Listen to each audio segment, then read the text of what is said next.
नमस्कार दोस्तों, स्वागत है आप सभी का हमारे YouTube चैनल पर। दोस्तों आज हम शिक्षण बिंदु का अध्ययन कर रहे हैं, वो है दोस्तों वाक्य विचार। दोस्तों वाक्य विचार की बात करने से पहले हमें पता होना चाहिए दोस्तों वाक्य क्या है। दोस्तों अगर बात करें वाक्य की तो दोस्तों वाक्य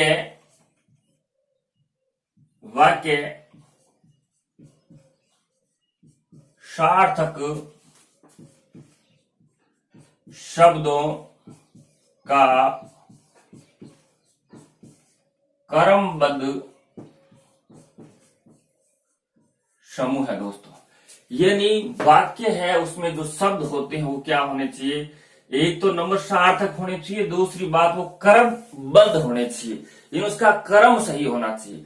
दोस्तों हम जब अपने मन के भाव विचार किसी को प्रकट करते हैं तो हमें आवश्यकता रहती है किसकी, वाक्य की। वाक्य के बिना हम अपने मनोभावों को प्रकट नहीं कर पाते।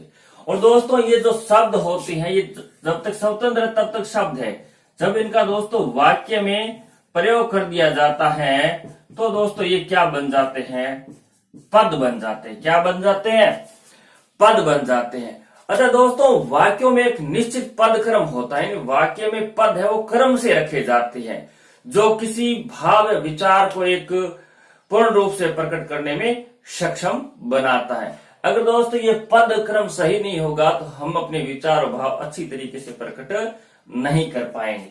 जैसे दोस्तों एक वाक्य है, राम प्रतिदिन समाचार पत्र पढ़ता है। दोस्तों इस वाक्य में पहले राम लिखा है और क्रिया बाद में लिखी है, कर्म बीच में लिखा है।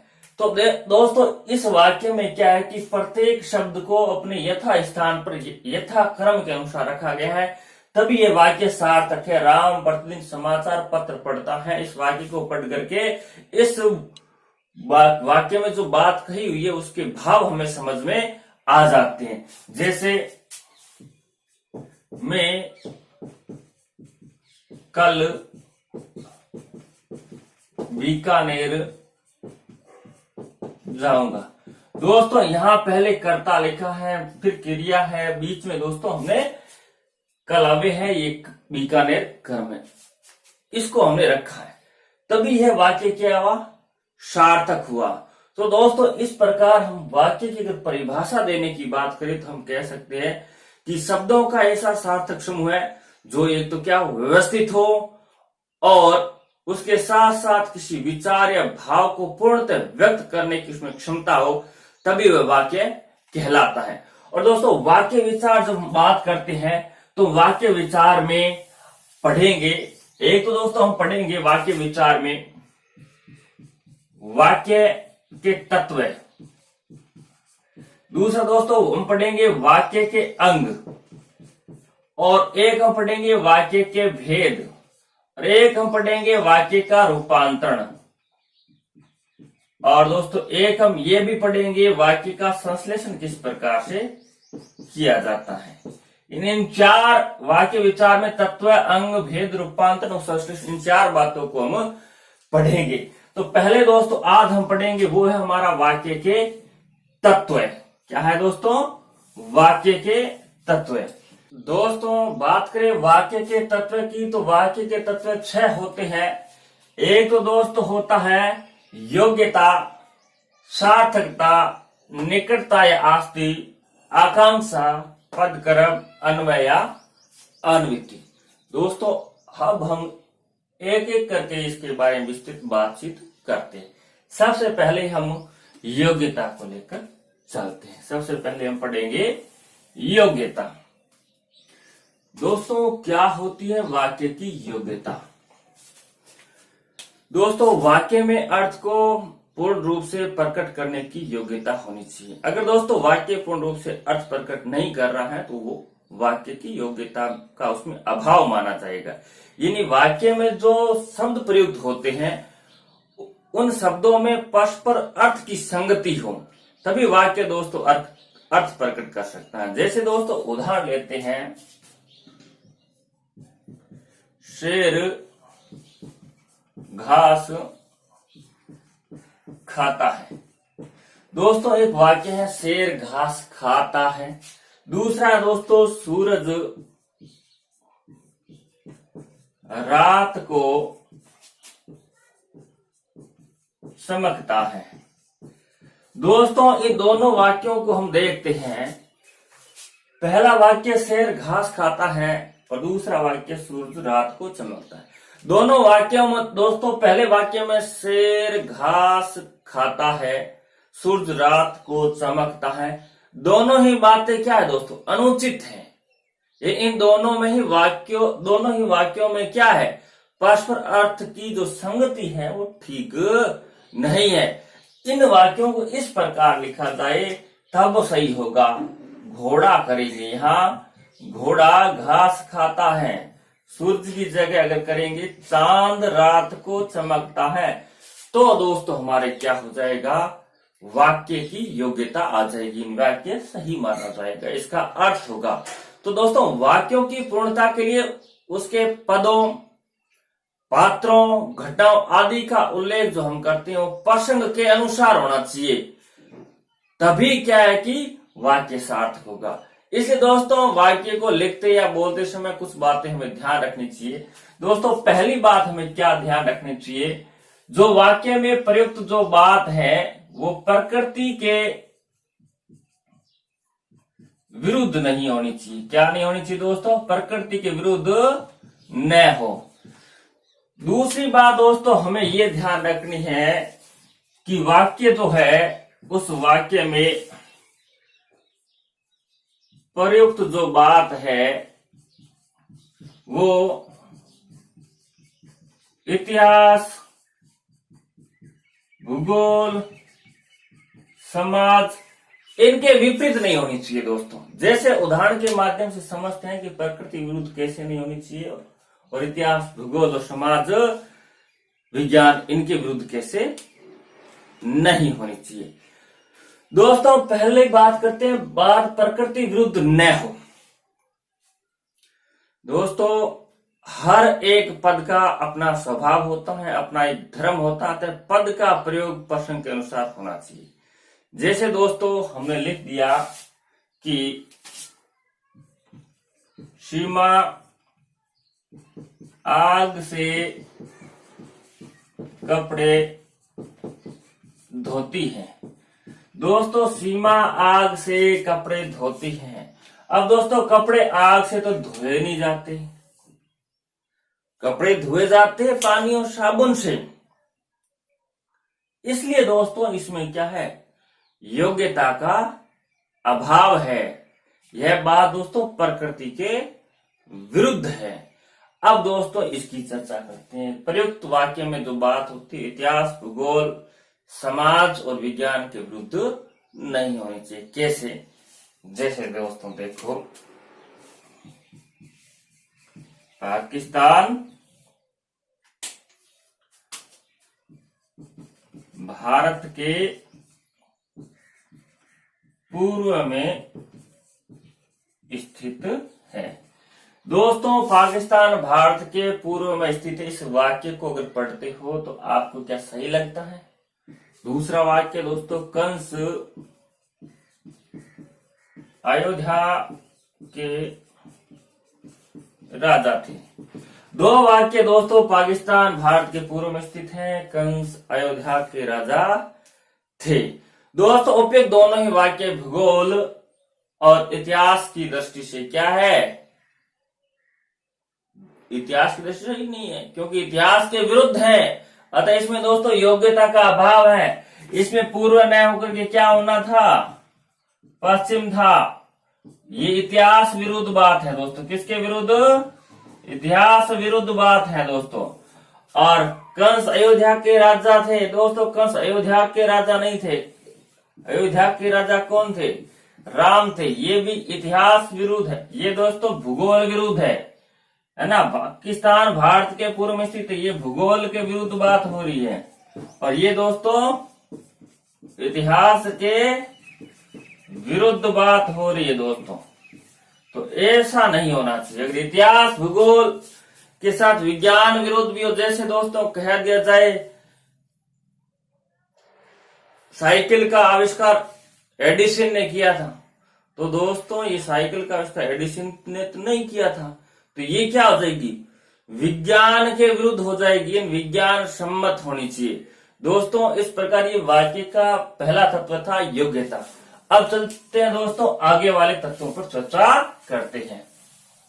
दोस्तों दूसरा जो हमारा वाक्य का तत्व है वो है सार्थकता। यानी दोस्तों जो वाक्य होता है उस वाक्य में सार्थक शब्द समूह होने चाहिए।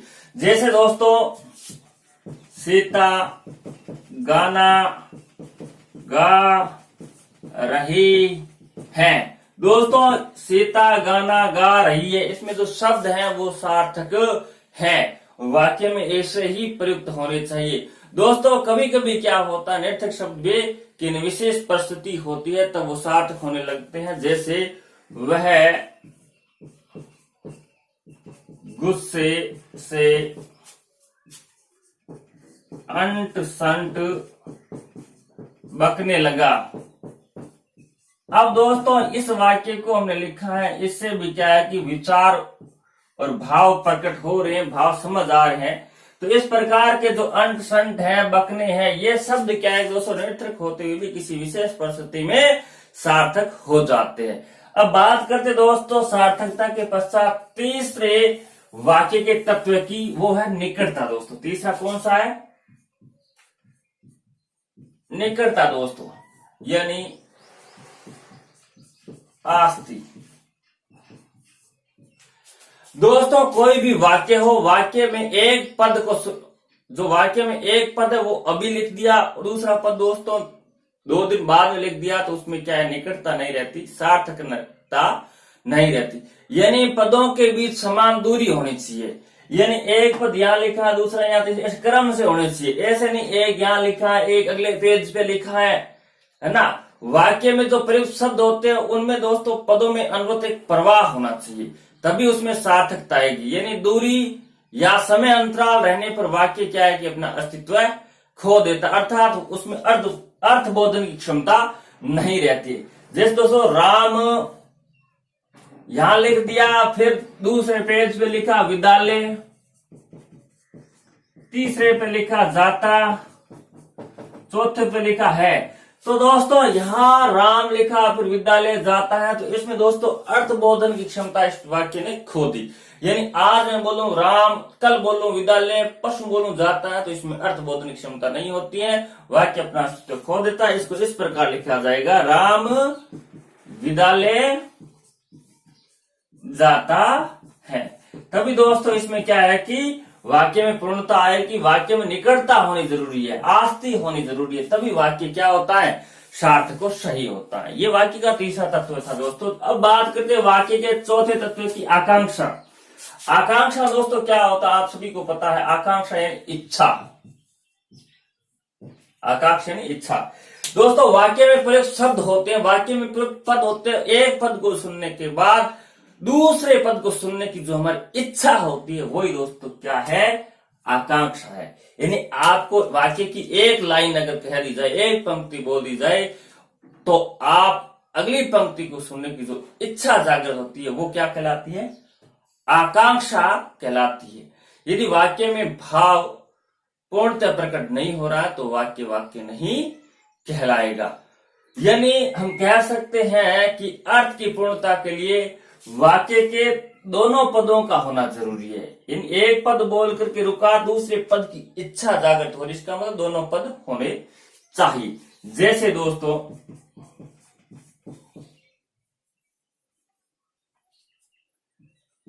रात भर सिरहाने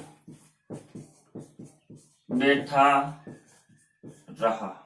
दोस्तों एक वाक्य, दोस्तों वाक्य रात भर सिरहाने बैठा रहा या रात भर सिरहाने बैठा रहा, प्रश्न आता है मन के अंदर कि कौन, जिज्ञासा होती है ना।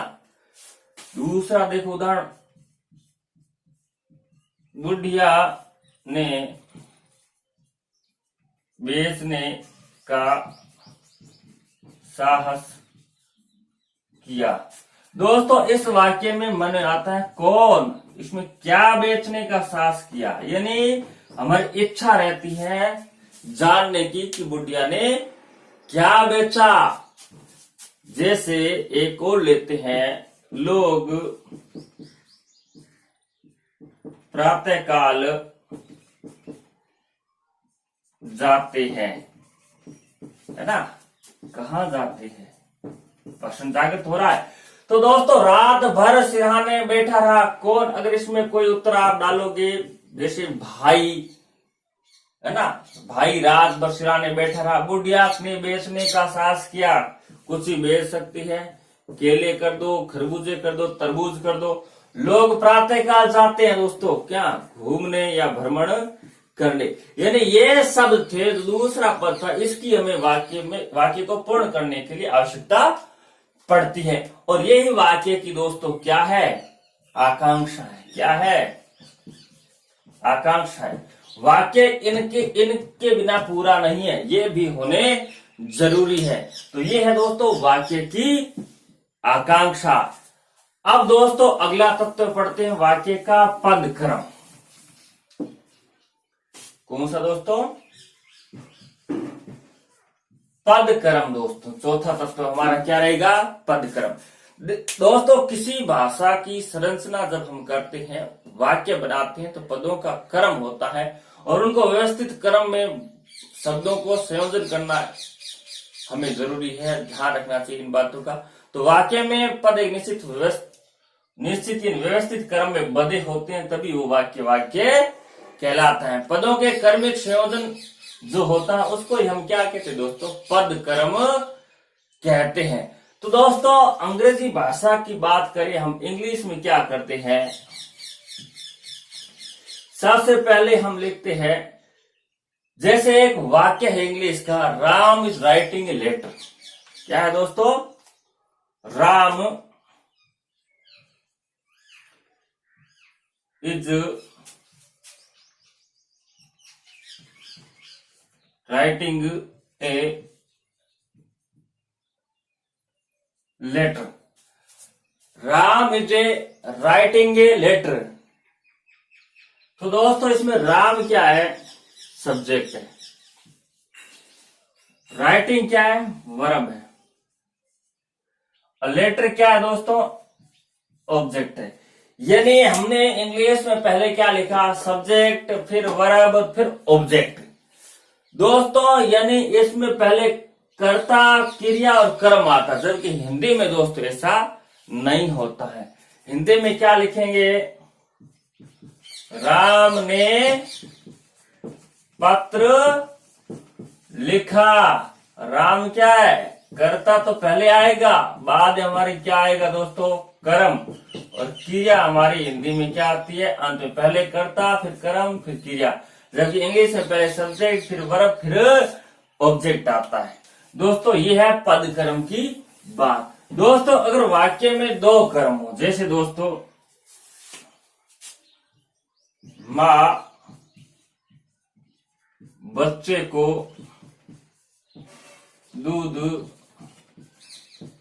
पिला रही है। दोस्तों ये एक वाक्य है। इस वाक्य में दोस्तों माँ तो दोस्तों क्या है, कर्ता, बच्चा क्या है दोस्तों, कर्म, दूध भी क्या है दोस्तों, कर्म, पिला रही दोस्तों क्या है, क्रिया। अब दोस्तों यहाँ दो क्रम है, दो क्रम में दोस्तों एक होता है मुख्य क्रम और दूसरा होता है गौण क्रम। तो दोस्तों क्रिया के जो पास में क्रम होता है वही दोस्तों हमारा मुख्य क्रम होता है। और दोस्तों मुख्य क्रम जो होता है वो क्या होता है, अप्राणीवाचक होता है, जबकि गौण क्रम जो हमारा होता है वो क्या होता है, प्राणीवाचक होता है। तो दोस्तों ये हमारा बच्चे को, और दोस्तों गौण क्रम होता है वो को विभक्ति, यानी को विभक्ति से भी क्या रहता है, जुड़ा रहता है। ये हुई दोस्तों पद क्रम की बात। अब दोस्तों हम अगला पढ़ते हैं। अगला है दोस्तों हमारा अन्वंती। अगला है दोस्तों हमारा अन्वय, या दोस्तों अन्विति। क्या होता है दोस्तों? अन्वय उत्पत्ति। दोस्तों अन्वय का शाब्दिक अर्थ बात करें तो दोस्तों इसका जो शाब्दिक अर्थ होता है मेल। किसका मेल दोस्तों? यानी वाक्य में प्रयुक्त लिंग, वचन, कारक, काल, इन सभी का क्रिया के साथ में क्या होना चाहिए दोस्तों? पारस्परिक संबंध। और वो पारस्परिक संबंध एक निश्चित रूप में होता है, निश्चित तरीके में होता है। जैसे दोस्तों राम विद्यालय गया। दोस्तों राम या पुल्लिंग है इसलिए क्रिया भी पुल्लिंग है, राम एक वचन है तो क्रिया भी एक वचन है। जैसे यहां सीता किया हमने तो सीता विद्यालय गई हो गया दोस्तों। यानी यहां स्त्रीलिंग करता है तो क्रिया भी स्त्रीलिंग है, यानी करता है उसका संबंध किससे है दोस्तों? क्रिया से है। यह अन्वय होना आवश्यक है, यानी क्रिया से बाकी वाक्य के पदों का संबंध है वो सही होना चाहिए। किस दृष्टि से? लिंग, वचन, काल, कारक, पुरुष की दृष्टि से।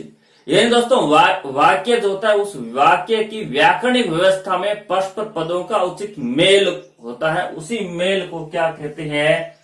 अन्वयति या अन्वय कहा जाता है। वाक्य में दोस्तों हमें ये ध्यान रखना है कि कर्ता है, लिंग है, काल है, कारक है आदि का प्रयोग क्रिया के साथ उचित तालमेल में करना चाहिए। जैसे दोस्तों और लेते हैं, यह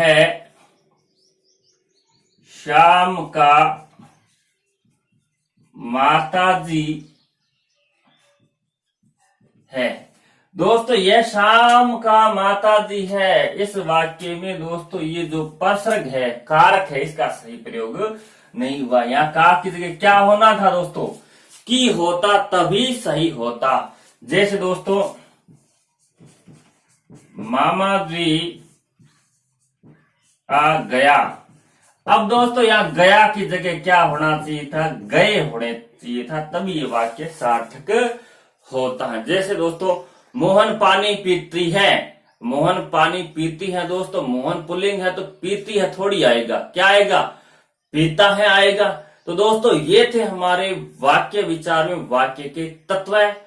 और कल हम पढ़ेंगे दोस्तों, अगले वीडियो में पढ़ेंगे वाक्य के अंग। दोस्तों वाक्य का ये जो वीडियो है इसको दोस्तों पूरा देखें, अगर अच्छा लगे तो लाइक, शेयर और सब्सक्राइब अवश्य करें। मिलते हैं किसी अगले वीडियो में। धन्यवाद।